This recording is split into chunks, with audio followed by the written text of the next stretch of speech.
படத்தோடைய positive negative ரெண்டுமே பார்த்துடலாம். இந்த படத்தோடைய டைரக்டர் கௌதம் மேனனுடைய ஃபேனுன்னு நான் நினைக்கிறேன்.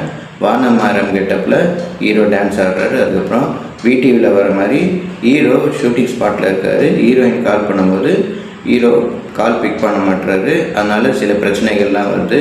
அதே மாதிரி சீனு இந்த படத்துலையும் இருக்குது. ஹீரோவோட அப்பா அம்மாவான விஜய் சாரதியும் கஸ்தூரியும் சண்டை போட்டுகிட்டே இருக்காங்க ஃபர்ஸ்ட் ஹாஃபில்.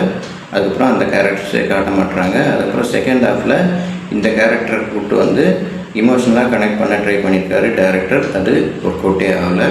ஹீரோ ருத்ரா ஸ்கூல் டேஸில் ஸ்கூல் பையனாகவே நடிச்சிருக்காரு. ரொம்ப நல்லாவே நடிச்சிருக்காரு. ஹீரோயின் மித்லா பால்கர் அவங்க வர சீனில் நல்லாவே ஸ்கோர் பண்ணியிருக்காங்க. பிரேக்கப் ஆகிற சீனில் நல்லாவே இமோஷ்னலாகவே ரொம்ப நல்லாவே நடிச்சிருக்காங்க. கருணாகரன் இந்த படத்தில் ஹீரோவுக்கு சித்தப்பாவை நடிச்சிருக்காரு. ஹீரோ எப்பப்போல்லாம் இமோஷனலாக டவுனாக இருக்கும்போது அவர் அட்வைஸ் பண்ணுவார். அந்த சீனில் ரொம்ப நல்லாவே நடிச்சிருக்காரு. மிஷ்கின் இந்த படத்தில் டைரக்டர் மிஷ்கினாகவே நடிச்சிருக்காரு. ஹீரோவுக்கு ஒரு சில விஷயத்தை உணர்த்தும்படி சொல்லுவார். அந்த சீனில் ரொம்ப நல்லாவே இருக்கும்.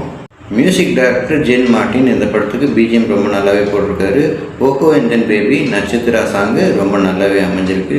மொத்தத்தில் இந்த படம் எப்படி இருக்குன்னு கேட்டிங்கன்னா, இது ஒரு லவ் ஸ்டோரி. ஃபர்ஸ்ட் ஹாஃபில் பிரிஞ்சு போனால் ஹீரோயின் செகண்ட் ஹாஃப்லேயாவது ஒன்று சேருவாங்கன்னு நாம் நினைப்போம். ஆனால் இந்த படத்தை பார்க்கும்போது இவங்க சேர்ந்தா என்ன செல்லனா என்ன அப்படின்ற மாதிரி தான் தோணுது. ஆவரேஜ் வாட்சாக முடியுது இந்த ஓஹோ அண்ட் தென் பேபி.